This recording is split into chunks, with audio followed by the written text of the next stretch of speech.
Hello friends, मेरा नाम जूही बंसल है। तो आज का हमारा टॉपिक है shift in demand curve and movement along demand curve. Topic start करने से पहले जो भी मेरे चैनल पे न्यू है प्लीज़ सब्सक्राइब कर लीजिए, बेल आइकन को प्रेस कर लीजिए ताकि आपको लेटेस्ट वीडियो की अपडेट मिल सके।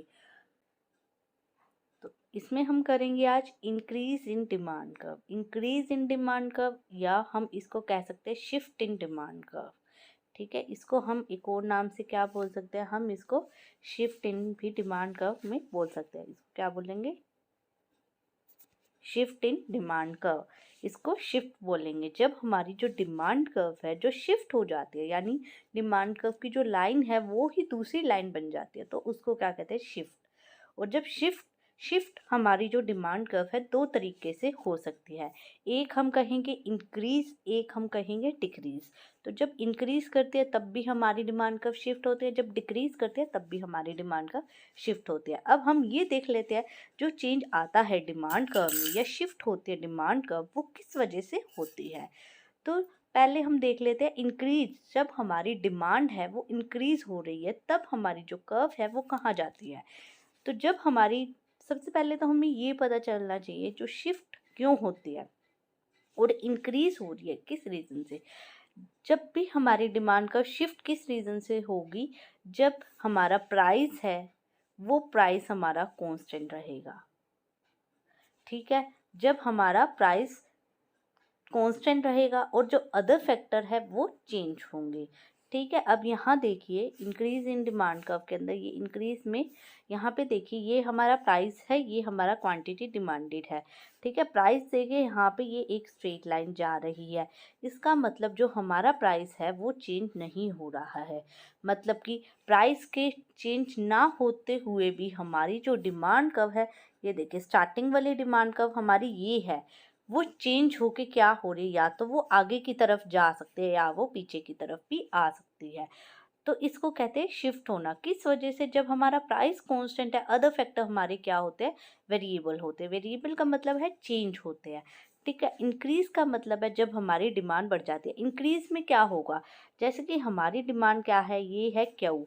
तो जब वो क्यू 1 पे जाएगी तो इसका मतलब ये हमारी डिमांड बढ़ गई, यानी ये मान लो 10 है, यहाँ पे 20 है, यहाँ पे 30 है, तो 20 से 30 पे जाएगी यानी बढ़ रही है, तो हमारी डिमांड कब आगे को चली जाएगी। ठीक है, ये हमारी आगे को आ गई है, तो ये इंक्रीज इन डिमांड होता है। अब ये अदर फैक्टर कौन से होते हैं, जैसे इनकम बढ़ गई कंज्यूमर की, क्या हो गए हमारे, इनकम बढ़ गई। ठीक है, टेस्ट बढ़ गया। ठीक है, प्राइस ऑफ रिलेटेड गुड्स है, हमारे एक्सपेक्टेशन है फ्यूचर प्राइस से रिलेटेड। तो ये सारे हमारे अदर फैक्टर्स है जो हमारी डिमांड को शिफ्ट करते हैं, जो हमें आगे की तरफ ले जाते हैं। ठीक है, इससे हमारी डिमांड कब आगे शिफ्ट हो जाती है। ठीक है, जैसे कि यहाँ पे दे रखा है example, if income of the consumer increases. ये कहते हैं जब हमारी इनकम, कंज्यूमर की जो इनकम है वो इंक्रीज हो रही है।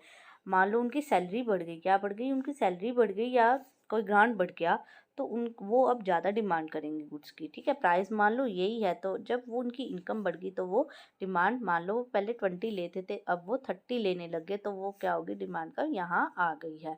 तो इसको कहते हैं इंक्रीज इन डिमांड कर्व। ठीक है, नेक्स्ट देख लेते हैं decrease in demand curve. Decrease मतलब मान लो पहले हम क्या कर रहे थे, 20 खरीद रहे थे। ठीक है, यहाँ मान लो ये 20 है, 20 खरीद रहे थे, अब हमने क्या कर दिया, 10 कर दिया। सेम रहेगा, चेंज किस वजह से आ रहा है, अदर फैक्टर की वजह से आ रहा है, और प्राइस हमारा सेम है, यानी ये लाइन कांस्टेंट है, तो प्राइस हमारा कांस्टेंट है।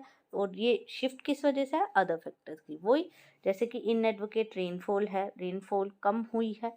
ठीक है, चेंज इन प्रेफरेंस, वो कमोडिटी की प्रेफरेंस बदल दी, या सब्सटीट्यूट का प्राइस गिर गया है, कॉम्प्लीमेंट्री के प्राइस बढ़ गए हैं। ठीक है, तो या फिर फ्यूचर में प्राइस कम होंगे तो हम डिमांड कम करने लग जाएंगे, तो जिससे हमारी डिमांड कम हो गई है। ठीक है, प्राइस सेम, तो इसको कहेंगे शिफ्ट इन डिमांड कर्व या चेंज इन डिमांड कर्व। ठीक है, नेक्स्ट देखते हैं हम मूवमेंट अलोंग डिमांड कर्व। मतलब मूवमेंट का मतलब है जो हमारी जो डिमांड कर्व है वो एक ही रहेगी, ये सेम ही रहेगी, डिमांड कर्व हमारी एक ही रहेगी। मूवमेंट का मतलब है, या सपोज हमारी जो डिमांड है वो ये है 10 पे है, या तो वो इस पॉइंट पे जाएगी। ठीक है, या हमारी वो,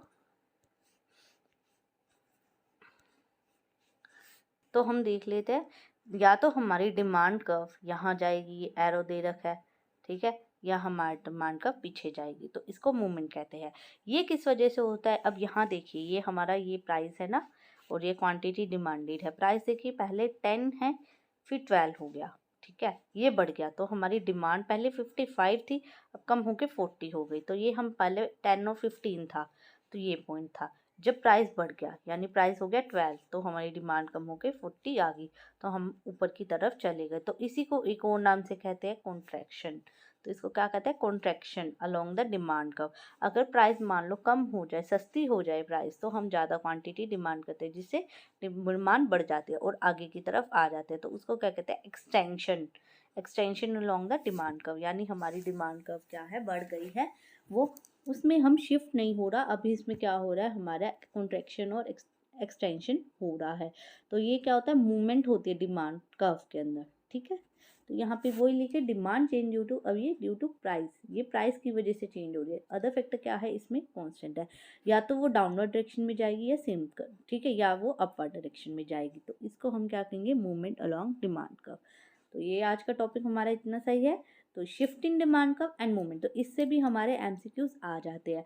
कॉन्ट्रैक्शन और एक्सट्रैक्शन का पूछ लेते हैं, शिफ्ट का पूछ लेते हैं कि कौन सा हमारा फैक्टर की वजह से हमारी जो डिमांड कर्व है वो शिफ्ट होती है, या फिर कौन सा हमारा ऐसा फैक्टर है जिससे हमारी डिमांड कर्व कॉन्ट्रैक्ट होती है। तो वो हमें पता होने चाहिए, प्राइस है या सब्सटीट्यूट गुड्स है या कॉम्प्लीमेंट्री गुड्स है या टेस्ट एंड प्रेफरेंस है, क्या चीज़ है। तो आज की वीडियो हमारी ख़त्म होती है। वीडियो अच्छा लगे तो लाइक एंड सब्सक्राइब जरूर करें। Thank you.